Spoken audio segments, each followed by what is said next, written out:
Asalaamu calaykum waraxmatullaahi wabarakaatu dhammaantiin walaalayaal soo dhawaada maanta halkan waxaan rabaa inaan talo bixin ku siiyo dadka raba inay ganacsi furtaan dalka gudihiisa iyo dibadiisa labadaba ha joogeen inaan insha Allah talooyin iyo xog halkan muuqaalkan aan kaga biiriyo oo ganacsiyo aan isleeyahay suuqa baahidoodu aad iyo aad ayaa loo xaliyay aanan kula talinayn inaan halkan aan ugu soo bandhigo sababtoo ah markaad wax maal gashanaysid ama aad rabtid inaad dhaqaale ka samaysid waxa ka galaya waqti cimrigaaga kamida sidoo kale waxa ka galaya dhaqaalahaagii xoogaagii waxyaalo badan marka waxaad u baahan tahay ganacsiyo marka scalable ah oo aad magaalada joogtid iyo meel ka baxsan ba gaari kara baahidoodana ma aragtay dalal badan oo caalamka ah laga qabo sidoo kalena maxay ahayday supply-goodu dalkeenu ku wanaagsan yahay marka insha Allah walaalayaal waxaan rabaa inaan muuqaalkan horta marka koowaad aan dadka raba inay ganacsiyada bilaabaan aan marka koowaad aan u xuso aan u sheego ganacsiyadan inay suuqyadeena ku badan yihiin oo aanan maalgashigooda wax ka duwan lagu bedelo ganacsiga koowaad walaalayaal marka koowaad aan kula talinayo waxa kamid ah farmasiga waxaan isleeyahay magaalo kasta waa ka furan yahay tuulooyinka waa ka furan yahay sakad kasta aad xaafadaha martid waa ku yaalaa mid shirkad weyn oo farmasi leedahay iyo mid ganacsato gaar ay leeyihiinba dadka dalkii joogana waa ka warhayaan farmasigu waa ganacsiyada ugu badan ee macaamiisheena loo furay ama dadka badi aad lacagta aad ka doonaysid ay isla markiiba ay heli karaan marka qofkii raba inuu ganacsi bilaabo sanadkan 2022 waliba Soomaalida suuqeeda ka dhex bilaabo in uu iska daayo ganacsiyada farmasiga la xiriira waayo aad iyo aad bay u tiro badan yihiin haddii aadan nooc farmasi cusub oo amase model aan hore u jirin soo kordhinaysid waa meesheeda laakiin farmasiyadu waa ganacsiyada aad ku badan aad la isaga koobiyay ee suuqeena aad ugu badan ganacsiga labaad walaalayaal aan kula talin lahaa in aan isagana ma aragtay waqti xaadirkan wax ka duwan la hirgeliyo oo suuqyada la keeno waa carwooyinka dharka xaqiiqatan waxaad arkaysaa suuqa wadacdaha noqoto ka xaraashka ka meelaha VIP-ga ka suudka ka dharka dumarka ka caruurta carwooyinka dharku aad bay u tira bateen waa tira beel baad sooranaysaa waa ganacsiga labaad ee farmasiga ku xiga ee sikad kasta ka furan marka ganacsiyadan waa la xaqiijin doontaan aan xusayo ee aad suuqyadeena uga furan aan isleeyahay baahi looma qabo ee wax ka duwan la maal gashado waa carwooyinka dharka waxaan isleeyahay wax ka duwan hal lagu bedelo waayo dhar inagu filan harqaamadeenuna way tolaan ama meelaha taylarada loo yaqaano sidoo kalena carwooyin dhar inagu filan oo ma aragtay dadkeenu iibsadaan dalka way soo galaan inta marka laga yimaado walaalayaal ganacsiga saddexaad aan isleeyahay aad ba la isaga koobiyay oo saxaafada habeen maalin ka arko iyagoo laga furay waxa kamid ah carwooyinka electroniga meel kasta carwo mobile gadaysa Samsung gadaysa iPhone gadaysa charger gadaya kaawiyada dharka lagu kaawiyada gaday carwooyinka electroniga isku wada shay item ba item gadaya hal meel ka soo wada qaatay marka carwooyinka electroniga dad isleedahay electronic for waxaan aad iyo aad kugula talin lahaa magaalo kasta isleedahay ka fur waxa ka furan ugu yaraan markay ku yartahay 150 meelaha ka furan yihiin magaalooyinka waaweyn iska wada tiro male kuniyo way gaari karaan marka carwooyinka electroniga waa ganacsiga saddexaad aan isleeyahay maalgashigiisa ka fiirso waayo suuqan baaritaan ka samee waxa waa in baahi suuqa looga baahan yahay ummadana waa caqabad u xalinayo ganacsiga afraad walaalayaal wada la xaqiijin kartaan waa ganacsiga loo yaqaano restaurantiyada amase meelaha cuntooyinka lagu cuno ha noqoto cafeteria ha noqoto amase meel hotel ama maqaayad hadba saad u taqaanid oo cuntooyinka lagu cuno waa ganacsi dadka localku aad u fureen magaalooyinka yaryar hadda soo kobcaya amase aan ganacsiyo badan oo noocaas ah wanaagsan aan ka furnayn waa meesheeda laakiin magaalooyinka badi waaweyn ganacsiyada cuntooyinka aad iyo aad ay u bateen tirabeel ay noqotay qaar badan ba intaas xidhaya oo dib loo gadaya ganacsiga cuntooyinka hadii aadan waxyaalo cusub soo kordhinayn cunto wadanka gaar u ah cunto Asiaanka ama cuntada Carabaha ama cuntooyin gaar ama waxyaalo gaar hadaan soo kordhinayn waxaan isleeyahay ganacsiga restaurantiyada ama cafeteriadu baahidoodii ganacsato kale ay noo xalisay oo ganacsatooyin badan baa hore suuqa uga faa'iidaystay in ganacsi kale la daydayo. ganacsiga shanaad walaalayaal isleeyahay isagana aad baa loo furay oo waa tirabeel oo sanad kasta la sii kordhiyaa. waa ganacsiga hodheelada la seexdo, albeerkooyinka hadba saa u taqaanin.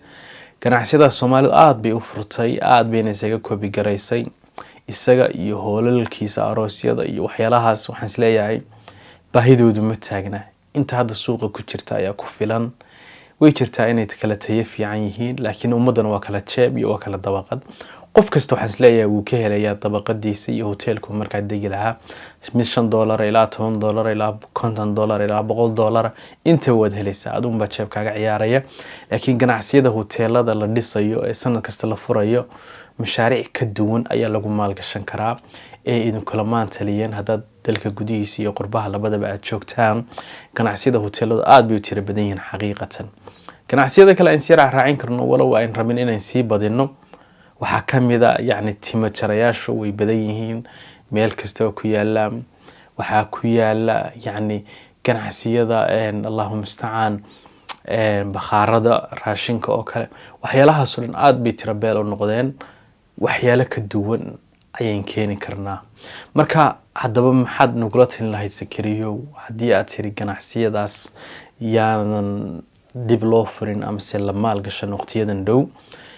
2022 iyo wixii ka dambeeyay marka koowaad walaalayaal markaad ganacsi fiirinaysid waa inuu fursad suuqa ka maqan yahay waxaad suuqa soo gelinaysid. sidoo kalena waa inay nooc min ay adag tahay in lagu koobiyeeyo ummaduna ay u baahan tahay. sidoo kalena in uu scalable u yahay. hadda ganacsigan hadda rabtid in $1 milyan aad ka samaysid waa in macaamiil $1 milyan aad ka heli kartid suuqii ama se dadka aad waxaan rabtid inaad ka iibisid oo kale. marka haddaba waa inaan ka fikirnaa outside the box oo ah in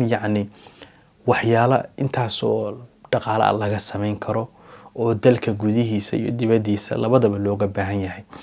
waxyaalaha kheyraadka ah dal kasta waxyaaluu dhoofiyaa oo adduunka uu ku biiriyaa. Africa waad ogtihiin waxyaalaha laga dhoofiyo waxaa kamid ah kafeega, waxaa kamid ah kakaawaha, budadanka chocolate-ka laga sameeyo, waxaa kamid ah kobarka, cottonka, dharka laga sameeyo cudbiga. waxyaalo badan baa Africa laga qaadaa. laakiin dadka Soomaaliyeed maxay iyagu adduunka u dhoofin karaan? waxyaalahan hodanka ku nahay marka waa inaan xooga saarnaa. waxyaalahan hodanka ku nahay waxaa kamid ah milixda oo kale. magaalooyin badan ayaa milixda laga soo saari karaa oo dhul xeebeeda oo milixdaas laga beeri karaa. dad baa jira warshada ka hirgeliyay hadda Mahobi ahayd mise Hinlabi meel noocaas oo kale ah oo warshadan haddaad aragtaan saa u package gareeyo quruxda badan milix Soomaaliyeed oo jilicsan oo budo ah oo nooc kasta leh ku package gareeyay dalka gudihiisa ka soo saaray. dadkaas Afrikana way u dhoofin karaan, dalka dibadiisana way u dhoofin karaan, balse supermarket-yadan ayaa milixda shiidan dalka dibadiisa ka keensadaan. marka milixdaas oo kale waxyaalahan hodanka ku nahay ayay tahay oo dalalka aan badda lahayn oo kale loo dhoofin karo suuqooda haddii la raadiyo loo rari karo intaas oo tan oo milixa oo mashaariicda xoog la saari karo oo kale. waxyaalaha kamidka ah walaalayaal ee kheyraadka laynagu yaqaanay muuska ama se mooska hadba saa u taqaanid oo hadda muuska Kenya lagu beero ayaa wadamadan Ingiriiska loo soo dhoofiyaa. marka haddaad supply-gii oo waxyaalaha caqabada suuqa inay dalka dibadiisa u dhoofin ummadda ka haysata suuqii wuu jiraa, laakiin qofkii ganacsatadii Soomaalida ahayd supply joogta ah ma samayn karaan oo system uma degsana intaasoo container intaasoo tan intaasoo wixii laga rabay laga heli karo bil kasta ama se muddo cayiman oo kale laga heli karo. marka mooska oo kale, kalluunka oo kale, hadda kalluunka waxaan la kulmay shirkad Soomaaliyeed oo bariga galbeedka Afrika kalluunka ka qaada oo Mareykanka iyo Aasiyada iyo meelo kala duwan kalluunka u dhoofisa. oo tusaale ahaan hadday kalluun noocyada qaarkooda oo containerka 40 feet-ka oo kale ay heli karto oo joogta ah Soomaalida ka gadanaysa oo kale ayaan isbuucan Ingiriiska kula kulmay. marka kalluunka oo kale waxyaalaha ay markay baddu furan tahay sida xawliga aynu heli karno oo inta kalluunkii Soomaaliyeed badiisa ay dad burcada ay ka guranayaan waxyaalaha aynu dhoofin karno oo kale weeye oo Afrika iyo Europe iyo Mareykan iyo meel kasta aynu dhoofin karno haddii si fiican u process garayno. sidoo kale waxyaalaha la dhoofin karo xoolaha nool oo hadda Sacuudiga usbuucan furaysan saxaafada ka arkayay livestock oo laf dhabarta dhaqaalaheena ah yani abaara imaanaya gabadhan yaraan ka arkayay YouTube ka soo gelisay beer jaamacadda adna aadan oo qaybtooda kuliyada beeruhu ay sameeyeen qaab sanadkii oo dhan loogu beeri karo calaf ama dalag caws oo xoolahaasi marba meel daaq cayiman ay daaqayaan dhowrkii biloodba hadhowtana meel kale ay uga sii gudbayaan oo sanadkii oo dhan ay abaar saarkayn marka haddaad manage gareyn kartid qaab aad xoolo yani miisaankoodu sax yahay caafimaadkoodu wax kasta oo nafaqaysan Masar Iraq Kuwait yani Saudi Imaaraat meel kasta waad ka soo iibin kartaa haddaad yani xoolo dhowr 20,000 30,000 50,000 aad heli kartid supply gareyn kartid meel kasta ayaa ka gadanaysa marka ganacsiyada noocaas ee scalable ka ah ee dad badan gaari kara intaas milyan ay ka dhalan karto ayaan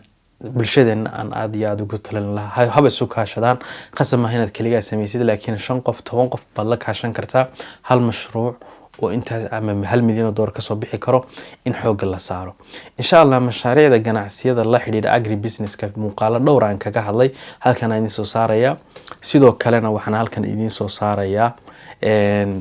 muuqaal aan kaga hadlay ganacsiyada greenhouse ka inta ku kulmi doono oo laakiin Siri Cabdullaahi Ali السلام عليكم ورحمة الله وبركاته.